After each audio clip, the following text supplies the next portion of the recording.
بسم اللہ الرحمن الرحیم۔ ناظرین السلام علیکم، میں ہوں آصف نثار غیاثی اور آپ میرے یوٹیوب چینل پر میرے ساتھ ہیں۔ پاکستان تحریک انصاف کے احتجاج پہ بات ہو رہی ہے، بات کی جا رہی ہے۔ ظاہر ہے جب مین سٹریم میڈیا نے پہلے 24 گھنٹے پھر 48 گھنٹے تک سب کچھ نظر انداز کیا، لیکن اس کے بعد اس باوجود جب سوشل میڈیا پہ باتیں ہوتی رہیں تو اب الیکٹرانک میڈیا بھی پروگرام کرنے لگا ہے۔ حامد میر صاحب نے اس سلسلے میں بہت ساری چیزیں بیان کی ہیں اور ارشاد بھٹی نے بہت ساری چیزیں بیان کی ہیں۔ بہت سارے لوگ اب اپنے جو سوشل میڈیا کے ان کے پلیٹ فارمز ہیں ان پہ لگے ہوئے ہیں، کیونکہ شاید مین اسٹریم میڈیا پہ ان کو بولنے نہیں دیا جا رہا۔ اب ہمیں نہیں پتہ کہ وجہ کیا ہے، کس طرح ہے، لیکن اب ہم کچھ پاکستان تحریک انصاف کی اندرونی کشمکش کا بھی جائزہ لیتے ہیں، اور یہ اس پہ بات ہونی چاہیے کہ ان کے کارکنوں کے ساتھ آخر ہوا کیا۔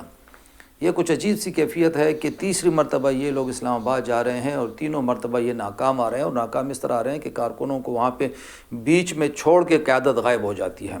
تیسری مرتبہ مسلسل ایسا ہوا۔ ہم نے ایک پروگرام میں ان کے ایک M&A کے ساتھ یہ اس بات کا ذکر بھی کیا تھا ریکارڈ پہ کہ جی پہلے بھی 2 مرتبہ ایسا ہوا کہ آپ کے ورکر تو پہنچ گئے ڈی چوک، لیکن آپ کا جو CM ہے وہ وہاں سے غائب ہو جاتا ہے۔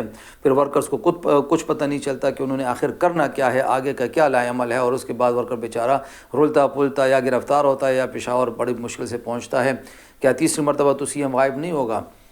تو اب بدقسمتی سے تقریباً وہی چیز ہو گئی کہ جب ڈی چوک پہ معاملہ آپریشن کی طرف جانے لگا، جب یہ اندازہ ہو گیا کہ اب وفاقی حکومت کچھ کرنے کا ارادہ رکھتی ہے، تو جو دونوں بڑے تھے بشرا بی بی اور علی امین گنڈاپور، تو دونوں کا کچھ پتہ نہیں چلا کہ وہ کہاں ہے، اور کچھ دیر بعد پتہ چلا کہ جی وہ تو منال کے راستے پیر سہاوا کے راستے بہاری پور سے مانسہرہ پہنچ چکے ہیں۔ اور اب یہ الزام عائد کیا جا رہا ہے کہ ان کو باقاعدہ فیسیلیٹیشن ان کی گئی اور ان دونوں کو بچ نکلنے کا موقع دیا گیا۔ یہ الزام عائد کیا جا رہا ہے بہت سے حلقوں کی طرف سے۔ اب یہ الزام میں کہاں تک صداقت ہے یہ تو آنے والے دنوں میں پتہ چلے گا، لیکن کارکنوں کو جب مار پڑ رہی تھی، جب ان کے بقول گولیاں چل رہی تھیں، تو بجائے اس کے کہ یہ دونوں گرفتاری دیتے، یہ دونوں وہاں سے نکل گئے۔ اور اب بہت سے تجزیہ کار اس بات پہ متفق ہیں کہ اگر یہ دونوں گرفتار ہو جاتے تو اس کا پارٹی کو بہت زیادہ سیاسی فائدہ ہو سکتا تھا، اخلاقی فائدہ بھی ہو سکتا تھا، لیکن ان کا اس طرح سے بچ نکلنا تو ایسے ہی ہے جیسے اب وفاقی وزراء یہ کہہ رہے ہیں کہ جی بھگوڑے ہیں اور بھاگ گئے ہیں، مفرور ہو گئے ہیں، اور ادھر آ کے گنڈاپور صاحب نے پھر مانسہرے میں وہی لبولے جائے، توڑ دیں گے، پھوڑ دیں گے، یہ کر دیں گے، وہ کر دیں گے، 1 کروڑ روپے دوں گا۔ اب ان کے لوگ ہی ویڈیو بنا کے ان کو کہہ رہے ہیں کہ جی 1 کروڑ روپے اپنے پاس رکھو، یہ تم اپنی جیب سے نہیں دے رہے ہو، تمہیں کارکنوں کو چھوڑنا نہیں چاہیے۔ تو یہ ہم نہیں کہہ رہے، یہ ان کے وہ لوگ جو سوشل میڈیا پہ آپ لوگوں نے ویڈیوز دیکھی ہوں گی، ان کی پارٹی کے بعض لوگ ہی یہ بیانات دے رہے ہیں۔ اور اس وقت ایک عجیب سی چیز چل رہی ہے کہ یہ اعتراض بھی سامنے آ رہا ہے کہ پارٹی کی مرکزی قیادت وہاں پہ کیوں نہیں پہنچی، وہ لوگ وہاں پہ کیوں نہیں آئے۔ پنجاب ایک مرتبہ پھر نہیں نکلا، پنجاب کے کارکنوں نے ایک مرتبہ پھر یہ تمام جو گیم تھا یا کھیل تھا جو بھی تھا یہ خیبر پختونخوا کے لوگوں کے لیے چھوڑ دیا۔ کیوں؟ خیبر پختونخوا کے لوگوں کو بھی اب یہ سوچنا چاہیے، یہاں کے پختونوں کو اب یہ سوچنا چاہیے کہ ہر بار وہی جا کے اسلام آباد جاتے ہیں، تو جو 12-15 کروڑ آبادی والا صوبہ ہے جہاں سے PTI کی اچھی خاصی نشستیں ہیں، بلکہ PTI پنجاب کا الیکشن جیتی ہوئی ہے، صاف بات ہے، سب کو پتہ ہے، وہ فارم 45 اور 47 کا جو قضیہ ہے اس میں تو PTI جیتی ہوئی ہے۔ تو وہ لوگ کہاں چلے گئے؟ پنجاب کے وہ لوگ کیوں نہیں نکل رہے؟ ورنہ یہ امر طے تھا کہ ہر رکن قومی اور صوبائی اسمبلی اور ہر ٹکٹ ہولڈر اگر 5-5 ہزار کا جلوس بھی نکالے، 3-3 ہزار کا جلوس بھی نکالے، تو آخر پنجاب پولیس اور باقی فورسز کہاں تک کن کن کو روکتی؟ تو یہ بات ہوئی کہ پنجاب والوں نے پھر ملبہ ڈال دیا کہ جی خیبر پختونخوا والے نکلیں گے، اور خیبر پختونخوا والے نکلے۔ یہ تو پختون ہیں، یہ تو جب ایک بات کرتے ہیں تو ڈٹ جاتے ہیں، کھڑے ہو جاتے ہیں۔ یہ بیچارے گئے، پھر مار کھا کے آ گئے۔ اب ایک اندازے کے مطابق 400-500 گرفتار ہیں، 200 گاڑیاں ادھر ہی چھوڑ کے آ گئے ہیں، پتہ نہیں کن کی گاڑیاں ہیں، وہ حکومت نے ضبط کر لی ہیں، کچھ جلا دی گئی ہیں، مال غنیمت ہے حکومت کے پاس بھی۔ حامد میر صاحب کا یہ کہنا بھی بڑا خطرناک ہے کہ جی جب آپریشن ہو رہا تھا، کیا جا رہا تھا، تو 10-11 بجے جیو کے دفتر میں بھی یہ کہہ دیا گیا بھی کہ لائٹس آف کر کے سارے لوگ نکل جائیں یہاں سے۔ اب یہ لائٹس کیوں بجھائی گئیں اور پھر اسلام آباد میں کیا ہوا؟ اب اس حوالے سے آج اگر آپ دیکھیں سوشل میڈیا پہ برطانوی اخبار گارڈین کی جو سٹوری ہے وہ زیر گردش ہے، اور گارڈین نے دعویٰ کیا ہے کہ غالباً 22 کے 27 لوگوں کی شہادتوں کا، سویلین، کہ جو اس انسیڈنٹ میں، اس واقعے میں، اس سانحے میں مر گئے ہیں، مارے گئے ہیں بیچارے۔ اب پتہ نہیں وہ کون ہیں، کہاں پہ گئے ہیں۔ اب آہستہ آہستہ چیزیں سامنے آ رہی ہیں۔ وفاقی وزراء کہہ رہے تھے کہ کہاں ہیں لاشیں، کہاں ہیں میتیں۔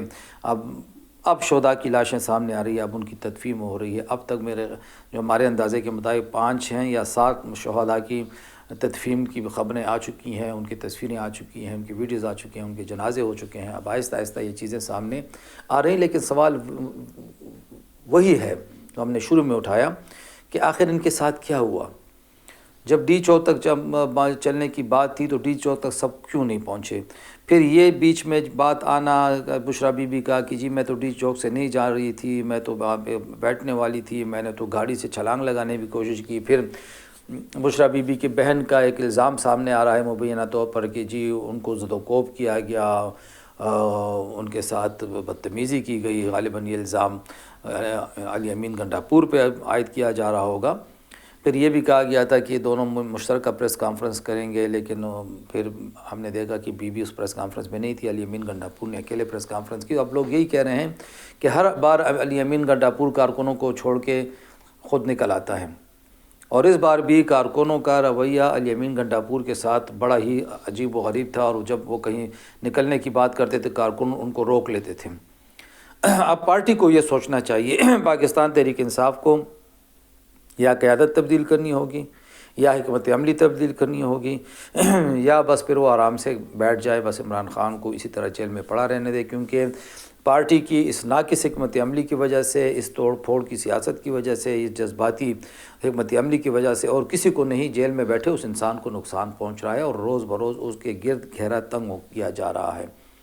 ظاہر ہے یہ سارے مقدمات اب جتنے واقعات ہوئے ہیں، درجنوں مقدمات ان کے خلاف ہوں گے، عمران خان کے بھی خلاف ہوں گے، بشرا بی بی کے خلاف بھی ہوں گے، علی امین کے خلاف بھی ہوں گے۔ اب پتہ نہیں کون پھنسے گا، کون بچے گا، کون نکلے گا، کون اندر ہوگا۔